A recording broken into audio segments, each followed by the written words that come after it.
s'ha formà fin una lega, che non era la Lega Nord, ma la Lega dei Cambrai, col Papa e una serie di nazioni che l'aveva a morte col Leone de San Marco. Ah, brutta roba l'invidia.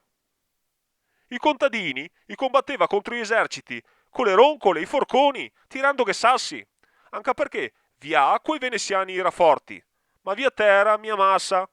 Come te puoi immaginarte, ogni volta che te vede una macchina targa Venezia sulle strade.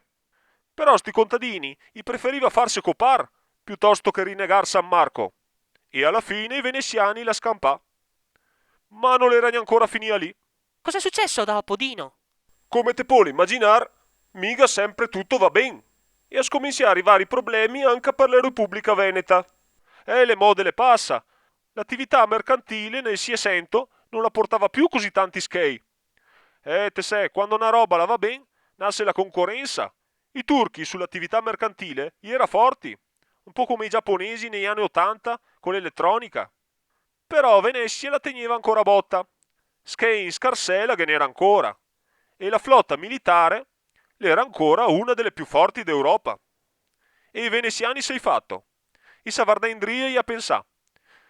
Se si fa fatica ormai a investire sul mar, mettenghe quattro skei nella terraferma e a dedicare investimenti nelle campagne, nell'industria manufattoriera. E sti imprenditori precapitalisti sa costruire delle belle casette. Ah, altro che casette! Dei viloni che in confronto Villa Certosa è la casetta della servitù. Incredibile! Quante cose sai, Dino? Sì, ma bisogna sempre imparare una lezione, ometto. Per quanto te sia forte, te catterà sempre uno più forte di te. Quel cosiddetto dal formaio. E nel 1797 in Veneto è arrivato un anetto di Napoleone, che l'era un gran malingretto. Venezia la voleva restare neutrale. Ti fatti gli affari tuoi, che mi me fai mei. Ah, bella filosofia. Ma Napoleone, quando la capì i schei che il podea far, la pensa ben de cercar de ciavargali. E il ha dato una testonà nel petto del doge, alla fine del secondo tempo, e l'ha posto fine alla Repubblica de Venezia, perché all'epoca, ometto, non esisteva la lotteria dei calci di rigore. I francesi se noi fai malani noi è contenti. D'altra parte, il vino è buoni de farlo, quindi ha da far qualcos'altro. Che peccato! Tasiala. Dopo, nel 12 maggio 1797, ti interessa, vado avanti a spiegarti, era? Sì, sì, Dino, mi interessa moltissimo. Ecco, nel 1797 che sta il famoso Giorno Tremendo e il Gran Consiglio Veneto e s'ha reso un governo francese che si chiamava Municipalità Provvisoria.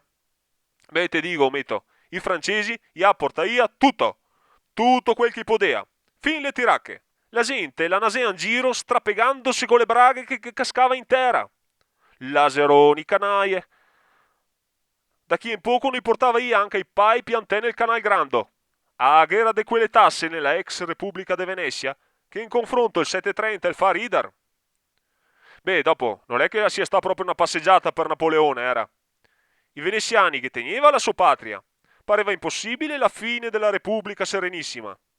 I ga provà in tutti i modi, ma tra sangue e pianti, alla fine si resi. E col congresso di Vienna nel 1815, dopo che Napoleone le ranà sulle ortighe, anche lui l'aveva catato quel dal formaio, la Veneta Repubblica le diventò l'unico stato un po' grande a non venire rimesso come prima.